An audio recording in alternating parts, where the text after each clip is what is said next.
Voilà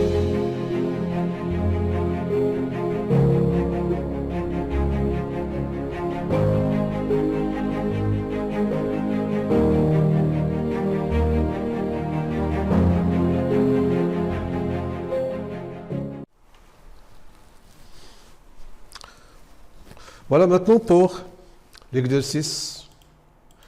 Voilà, on a fait l'exercice 2, maintenant on passe à l'exercice 3. Alors on lit l'énoncé. Soit n un nombre entier naturel, et soit e égale à 1 demi fois moins 1 puissance n plus 3 plus 3 demi fois moins 1 puissance n moins 5 sur 8 fois moins 1 puissance n plus 2. Alors on demande de calculer e. Voilà.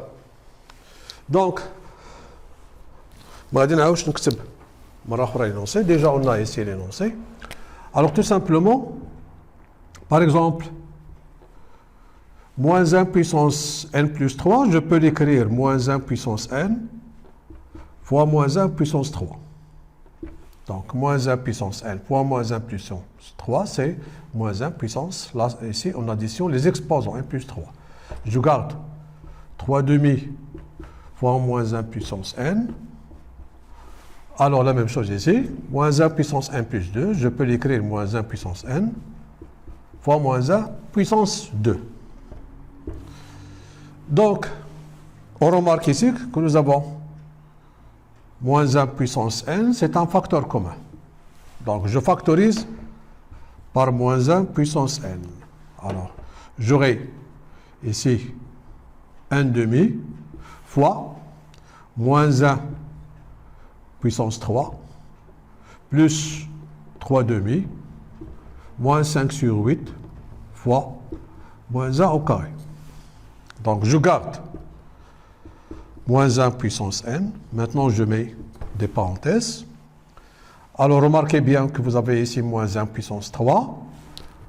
Moins 1 puissance 3. Puisque moins 3 est impair, on aura ici moins 1. Et moins 1 au carré, puisque l'exposant est pair, sera 1. Donc, c'est moins 1 fois 1 demi, c'est moins 1 demi, plus 3 demi, et si nous avons dit c'est plus 1, donc c'est moins 5 sur 8. Donc, on va calculer ce qui est entre parenthèses, ici. Donc, ici, remarquez que vous avez moins 1 demi plus 3 demi, c'est 2 sur 2, moins 5 sur 8, ce qui va donner 1. Donc, E qui est égal ici, toujours moins 1 puissance n, fois, soit j'écris 1 moins 5 sur 8, soit je réduis au même dénominateur, c'est la même chose. Donc, je vais multiplier ici par 4, ici par 4. Alors, on aura 8.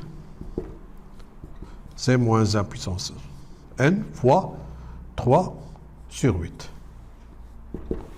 Alors, ici, pour le résultat ici, alors, on va discuter les deux cas. On va dire si n est pair, alors, d'abord, moins 1 puissance n qui est égal à 1. Donc, ça, c'est le premier cas. Donc, E sera égal à 1 fois 3 sur 8 qui est égal à 3 sur 8. Donc, alors, ça, c'est le premier cas. Dans le cas où n, alors, j'écris bien ici, dans le cas où n est pair. Dans le deuxième cas, si n est impair, alors, moins 1 puissance n, par exemple, si n est égal à 3, on aura moins 1 puissance 3, c'est moins 1. Si n est égal à 5, puisque 5 est impair, on aura moins 1. Donc, dans ce cas, moins 1 puissance n, ça donne moins 1. Donc, ici, ça donne 1. Ici, ça donne moins 1. Alors, dans ce cas, E sera égal, moins 1 puissance n, nous avons dit que c'est moins 1, fois 3 sur 8, qui est égal à moins 3 sur 8. Voilà pour l'exercice 3.